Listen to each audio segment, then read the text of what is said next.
नमस्कार, मैं हूं अमीश देवगन और आप देख रहे हैं न्यूज 18। देश के सीने में कई सारे सवाल हैं। भारतीय जनता पार्टी की सरकार को यानी मोदी सरकार को लगभग 6 साल पूरे हो चुके हैं और मोदी सरकार पार्ट 2 को लगभग 1 साल पूरा हो गया है। आपके मन में जो सवाल है, आपके दिल में जो सवाल है, आपका नुमाइंदा बनकर आज ये सवाल मैं पूछूंगा बीजेपी के राष्ट्रीय अध्यक्ष जगत प्रकाश नड्डा से, यानी कह सकते हैं सामान्य भाषा में बीजेपी के बॉस जेपी नड्डा हमारे साथ लाइव और एक्सक्लूसिव हैं। नड्डा जी, आपका स्वागत है। पटना से अपना राजनीतिक सफर शुरू करने वाले बीजेपी के सामान्य कर्ता से अध्यक्ष बने जेपी नड्डा की कहानी भी हम आपको आज बताएंगे, लेकिन आज देश के जो ज्वलंत मुद्दे हैं उन सवालों के जवाब भी पूरे जानेंगे जगत प्रकाश नड्डा जी से। नड्डा जी, आपका अभिनंदन है न्यूज 18 नेटवर्क पर। एक तरफ मोदी सरकार को 1 साल पूरा हो रहा है और 1 साल की कामयाबियां हैं, तो दूसरी तरफ इस कोरोना काल का क्रिटिसिज्म भी है। कैसे देखते हैं आप दोनों को? देखिए, सबसे पहली बात तो ये है कि प्रधानमंत्री मोदी जी के नेतृत्व में जो उनका कार्यकाल 6 वर्ष का, मोदी 1 और मोदी 2, जो दूसरा कार्यकाल का 1 साल, इस 6 वर्षों में उन्होंने 6 दशक के जो गैप था उसको पाटा है। He has bridged the gap of 6 decades in 6 years।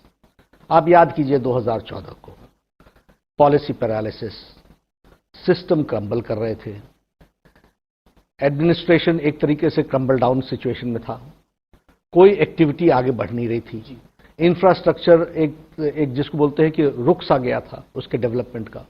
वहां से मोदी जी ने इस कार्य को आगे बढ़ाया और देश को गति दी, और देश के गति के साथ साथ बहुत आयामों को उन्होंने टच करते हुए गरीब, हमारे जो पिछड़े लोग हैं, जो marginal section of the society है, उनकी मेन स्ट्रीमिंग की, हेल्थ की दृष्टि से, एजुकेशन की दृष्टि से, सब चीज़ों को उन्होंने एड्रेस किया। और मोदी 1 के 5 साल के कार्यकाल के कारण ही हमारे को लोगों ने फिर से और अधिक मतों के साथ आशीर्वाद दिया। जहां तक दूसरा वर्ष है, मैं इसको इतिहास के पन्नों में हिस्टोरिकल ईयर मानता हूं। 2019 को it's a historical year. It was a year for accomplishment of the ideological issues long pending, जो देश 130 करोड़ का देश लंबे समय से इंतजार कर रहा था, उस सारी चीजों को पूरा किया मोदी जी के इस कार्यकाल में। और इसी कार्यकाल में एक अकल्पनीय चैलेंज भी आया, कोरोना क्राइसिस का। तो ये एक ऐतिहासिक इस दृष्टि से हुआ, अकॉम्प्लिशमेंट्स की दृष्टि से भी, और कोरोना का क्राइसिस के कारण यहां पर एक ऐसी परिस्थिति बनी जिससे लड़ने की बात थी। मैं ये महसूस करता हूं, क्योंकि मैं बाकी अकॉम्प्लिशमेंट्स के बारे में बाद में बात करूंगा, लेकिन मैं कोरोना के बारे में बात करता हूं। मोदी जी ने कोरोना को टाइमली उसको लॉकडाउन किया, और यह टाइमली डिसीजन, ये हम नहीं कह रहे हैं, दुनिया की संस्थाएं बोल रही हैं, it was a right decision at right time, और जन भागीदारी से किया। जी नड्डा जी, 1 साल सरकार को कंप्लीट हो रहा है। अभी आपने बोला 2019 एक हिस्टोरिकल ईयर रहा, लेकिन इस साल 19-20 के अंदर, लेकिन उसी साल 2019 में 300 सीटों के साथ मोदी सरकार जीत कर आती है। हरियाणा में आप लोग सरकार बनाते हैं, लेकिन गठबंधन के साथ, दुष्यंत चौटाला के साथ। महाराष्ट्र में आपका गठबंधन जीत कर आता है, लेकिन सरकार नहीं बना पाता। दिल्ली का चुनाव आप हार जाते हैं, तो कुछ लैप्सेस भी रहे, या फिर कहें तो कई जगह नुकसान भी देखना पड़ा। देखिए, आप हमेशा एक बात को कहता हूं जी, और मैं मीडिया के साथ कभी भी उसमें अपने आप को शामिल नहीं करता। कोई इलेक्शन हम जीतते हैं, आप कहते हैं सेमीफाइनल, जी final. There is no semifinal. Every election is a different election all together.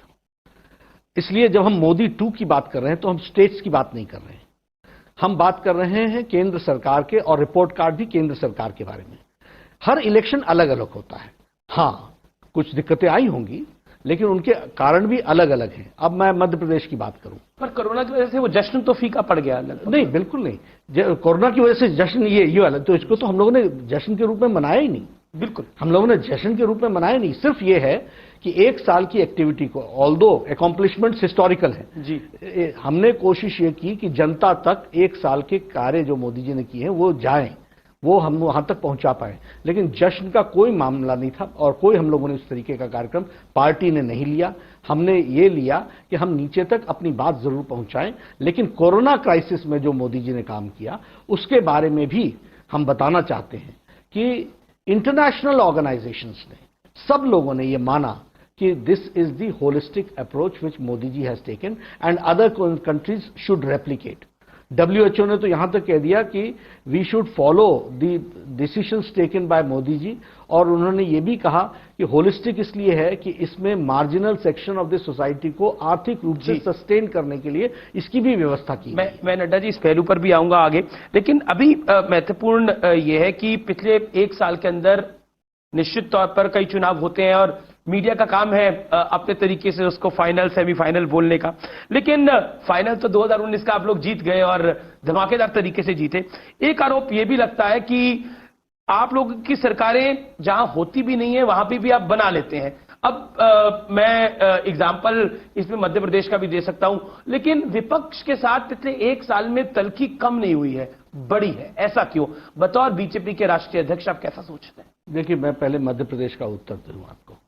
Madhya Pradesh में हमने नहीं सरकार बनाई, मध्य प्रदेश में उनसे अपना परिवार नहीं संभाला, अपने आप नहीं संभाल पाए जी। अब आप न संभालें और वहां पर सरकार तो चलनी है, तो वो सरकार बनी है, उसमें हमारा कोई योगदान नहीं है। कांग्रेस पार्टी को अपने गिरबान में झांक करके देखना चाहिए, आत्मनिरीक्षण करना चाहिए, आकलन करना चाहिए और उसके माध्यम से उनको अपने रास्ते तय करने चाहिए। दूसरा जो आपने सवाल उठाया वो मैंने सवाल उठाया कि मतलब कुल मिलाकर विपक्ष के साथ तलखी क्यों रहती है? हमारे तरफ से कभी भी कोई तलखी नहीं रही। प्रधानमंत्री मोदी जी और भारतीय जनता पार्टी प्रजातांत्रिक उसूलों में विश्वास करते हैं, नंबर एक। दूसरी बात, भारतीय जनता पार्टी और मोदी जी के नेतृत्व में चलने वाली सरकार जो हमारे संवैधानिक ढांचा है और विशेष करके जो फेडरलिज्म है, उस फेडरलिज्म की हम रिस्पेक्ट करके चलते हैं। आप देखिए, सर्वदलीय बैठकें होती हैं, सर्वदलीय बैठकों के साथ साथ हम कलेक्टिवली डिसीजन लेना चाहते हैं। अभी कोरोना में प्रधानमंत्री जी ने 5 बार मुख्यमंत्रियों को बुला करके बातचीत की है और सारी बातों को उनके सामने रखा है, उनके विचार भी सुने हैं। बहुत से स्टेट्स अपने अपने तरीके से उन केंद्र की गाइडलाइंस को इंटरप्रेट करते हुए भी आगे बढ़े हैं। हमने सबका सहयोग किया है। इस सारे समय में हमने कोई राजनीति नहीं की है, लेकिन हाँ, हम ये जब ये सारी तलखी की बात आती है, तलखी नहीं होती है। सच्चाई ये है कि ऑपोजिशन और विशेष करके कांग्रेस पार्टी बैठक में कुछ और कहती है और बाहर कुछ और कहती है।